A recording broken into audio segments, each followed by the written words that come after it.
Depois de viver uma decepção e tanto na carreira com o fim do sonho da Fórmula 1, onde chegou a ser apadrinhado pela Mercedes, Pascal Wehrlein conquistou o primeiro título mundial no último fim de semana pela Fórmula E. É disso que a gente vai falar no vídeo de hoje.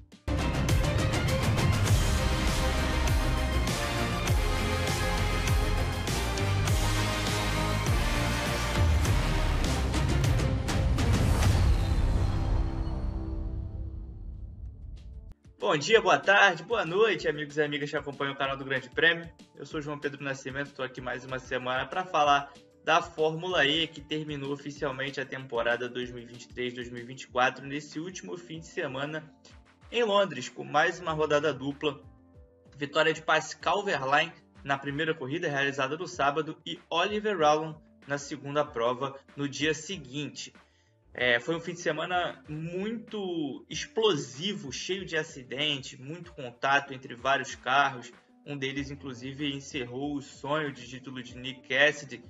Um fim de semana de muitos erros da Jaguar, que deixou as coisas correrem soltas demais em termos estratégicos durante a prova. Ela tinha dois pilotos em condições de serem campeões, condições reais, tanto o Mitch Evans quanto o próprio Nick Cassidy, que chegou na rodada de Londres como líder do campeonato, mas não teve um planejamento claro antes da prova, tentou mudar as coisas durante a corrida e acabou se embananando, viu o Cassidy ser acertado e, enfim, se esvaírem as chances de título do neozelandês, enquanto o Evans ficou encaixotado em determinado momento da prova, errou uma das ativações do modo ataque, mas aí já tinha gastado energia demais. Mesmo que acertasse, seria muito difícil segurar o Wehrlein, que tinha 3% a mais de bateria no carro naquele momento, e fez um fim de semana praticamente perfeito, tanto ele quanto a Porsche.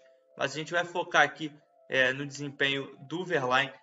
O alemão simplesmente pontuou em 14 das 16 corridas do campeonato. Foi extremamente regular. Deixou de pontuar em só duas etapas, uma em Misano, outra em Xangai. Nas duas acabou sendo acertado por algum outro carro. Então, sempre que conseguiu se manter longe de confusões, foi ao top 10. E essa foi a história contada nas últimas duas temporadas da Fórmula E também, né? Stoffel Vandoorne foi campeão vencendo uma prova em Mônaco, e o Jake Dennis no ano seguinte, na temporada passada, também venceu seu primeiro título da categoria com 2 vitórias, enquanto o Cassidy e o Evans venceram, por exemplo, 4 vezes, mas foram menos regulares, chegaram a bater em Roma, então foram menos regulares do que o inglês, que acabou ficando com o título. Em 2024, o rei dessa regularidade foi o Wehrlein, mas que ainda deixava a desejar um pouco na questão da imposição, né? Na questão de partir para cima e se arriscar em busca de um resultado, em busca do título mundial, como uma afirmação de quem diz: eu quero ser campeão do mundo. Claro que todos eles entram no campeonato com a intenção de serem campeões, principalmente esses pilotos de Porsche e Jaguar, que sabem que tem os melhores conjuntos à disposição, mas é necessário também, às vezes, um arrojo um pouco maior para um piloto que precisa se arriscar em busca daquele que é o ápice da carreira. Em Londres, o Wehrlein fez isso. Fez isso na corrida 1, quando partiu para uma estratégia até diferente do que a Porsche idealizava antes da corrida. A Porsche, em determinado momento da prova, no sábado, manda o Wehrlein ativar o modo ataque e ele diz: não, eu vou passar o Evans primeiro. Naquele momento, o Wehrlein era o terceiro colocado, perdão.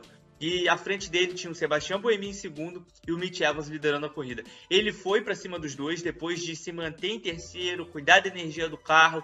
Quando teve um gap maior em relação aos dois carros que estavam na frente, ele partiu para cima dos dois, assumiu a primeira posição e aí abriu vantagem em relação ao Evans o suficiente para ativar o modo ataque e voltar em primeiro. A partir daí, dominou a corrida, continuou abrindo vantagem e repetiu esse enredo na segunda ativação obrigatória do modo ataque. Ativou, passou ali pelo traçado externo e voltou em primeiro de novo. Então, uma grande corrida no sábado que deixou muito claro que ele estava com a situação sob controle para domingo, onde ele poderia, enfim, selar a conquista do título. Ao cruzar a linha de chegada em primeiro no sábado, inclusive, ele diz: me dê mais pressão, eu gosto da pressão, deixando claro que não ia ser afetado pela pressão de buscar o primeiro título mundial. No domingo, o Wehrlein precisou lidar com um 1-2 da Jaguar desde o início da corrida.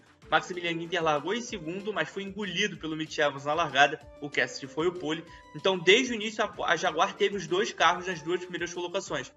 Um tempo depois, o Wehrlein atacou o Ginter, ficou em terceiro, mas a situação ainda era favorável para a Jaguar, porque ela podia trabalhar a estratégia da corrida de uma maneira a se privilegiar. Mas é aí que você ter dois pilotos na briga pelo título acaba te prejudicando um pouco. Porque o Nick Cassidy não conseguiu abrir o suficiente para o Evans para fazer a segunda ativação no modo ataque e voltar em primeiro. Ele ativou pela primeira vez, voltou à frente do Evans e a ordem se manteve. Na segunda ativação, o Cassidy voltou em terceiro. Então, o Wehrlein passou a separar os dois carros da Jaguar e aí a situação ficou um pouco mais favorável para ele. Por quê? Porque ele ficou ameaçando o líder Evans, que precisou gastar energia para se defender o tempo todo, enquanto o Cassidy também gastava energia para se defender de quem vinha na quarta posição. E então o Wehrlein foi fazendo uma estratégia que naquele momento ainda era mais favorável ao Nick Cassidy. Só que quando você está em terceiro, quando você está vendo uma briga frenética se desenrolar atrás, tudo pode acontecer. A volta 29 aconteceu, ele foi acertado depois de uma confusão entre o Maximilian Ginter e o Antônio Félix da Costa, furou o pneu e as chances de foram pelos ares. O Evans e o Wehrlein foram em direção à ativação do modo ataque. Na volta seguinte, naquele momento, a situação já estava muito mais favorável ao Wehrlein, já que se o Evans não vencesse a corrida e ele terminasse em terceiro, muito provavelmente ele conseguiria o título. Matematicamente, ele conseguiria o título por ter uma vitória a mais. Então a situação ficou muito mais favorável. O Oliver Rowland aproveitou que os dois deixaram para ativar o segundo modo ataque na reta final da corrida, tomou a primeira colocação, venceu pela segunda vez na temporada, a primeira dele em casa, mas a festa, obviamente, foi do Wehrlein, foi da Jaguar. Foi uma temporada espetacular do alemão, foi mais uma vez um dos grandes protagonistas do campeonato, venceu logo na abertura lá na Cidade do México, venceu também uma das corridas em Misano, contando inclusive com um erro da Nissan na corrida 2, que acabou deixando o Rowland sem energia na última volta. E o Wehrlein atinge o ápice da carreira num momento muito importante para ele, no momento em que a Porsche pela primeira vez, segunda se a gente contar a temporada passada, que também terminou com vitória de um piloto que andou com trem de força Porsche, no caso Jake Dennis, da cliente Andretti, mas no momento em que a Porsche é protagonista da categoria pela primeira vez nessa geração. A Porsche se tornou protagonista de fato da Fórmula E na entrada da terceira geração, na abertura do ano passado, em 2023. O Wehrlein foi um dos grandes protagonistas do campeonato, liderou praticamente a primeira metade inteira, mas caiu de produção na segunda metade e viu o título ficar com o Jake Dennis. Em 2024 ele abre de novo na liderança, deixa o ritmo cair durante uma parte da temporada, no sentido de que ele continuou pontuando, mas não pontos muito fortes, como vitórias, pódios. Mas na segunda metade, nessa reta final, ele voltou aí bem. Foi bem em Portland, apesar de perder a oportunidade de conseguir alguns resultados melhores. Não saiu, o Cassidy errou nas duas corridas, teve problemas nas duas corridas. O Mitch Evans foi punido também. Então ele poderia ter conquistado mais em Portland. Mas em Londres veio a afirmação final. Ele foi para cima, foi um piloto de extremo arrojo, de extrema coragem, atacou quando precisou atacar, regenerou energia quando precisava, foi muito inteligente ao longo de todo o fim de semana e executou a estratégia perfeitamente. O Wehrlein conquista um título muito merecido num fim de semana que vai ficar marcado na história da Fórmula E, porque você finalizar a temporada numa corrida em que você tem os três postulantes ao título nas três primeiras colocações durante boa parte da prova, sendo que eles entraram separados por pouquíssimos pontos e a vitória daria o título a qualquer um deles, foi um momento sem dúvida nenhuma histórico para a Fórmula E. Foi a despedida desses carros de terceira geração, o Gen 3, porque o Gen 3 Evo, uma versão evoluída desse monoposto, entra em ação já em novembro na pré-temporada de Valência e estreia na temporada seguinte da Fórmula E, que começa dia 7 de dezembro aqui no Brasil com mais uma edição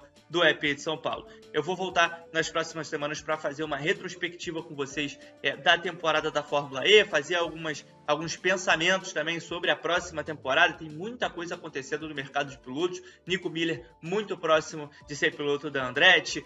Maximilian Ginter vai substituir Stoffel Vandoorne na DS Penske. O Vandoorne também está próximo de fazer o caminho inverso e fechar com a Maserati, onde pode ser companheiro de Jake Hughes, que vai deixar a McLaren para a entrada do Taylor Barnard. Então é uma grande teia de movimentos, uma grande dança das cadeiras que a gente vai ter na Fórmula E para a próxima temporada e eu vou vir repercutir isso com vocês nas próximas semanas. Vou ficando por aqui. Não esqueça, deixa o like, deixa um comentário, ajuda muito a gente a espalhar o nosso engajamento e seria muito bom para mostrar para todo mundo que o Grande Prêmio fala sobre Fórmula E, fala sobre todas as categorias, MotoGP, Fórmula 1, Indy, tem tudo aqui, o WEC, para você acompanhar. Eu volto na semana que vem, grande abraço.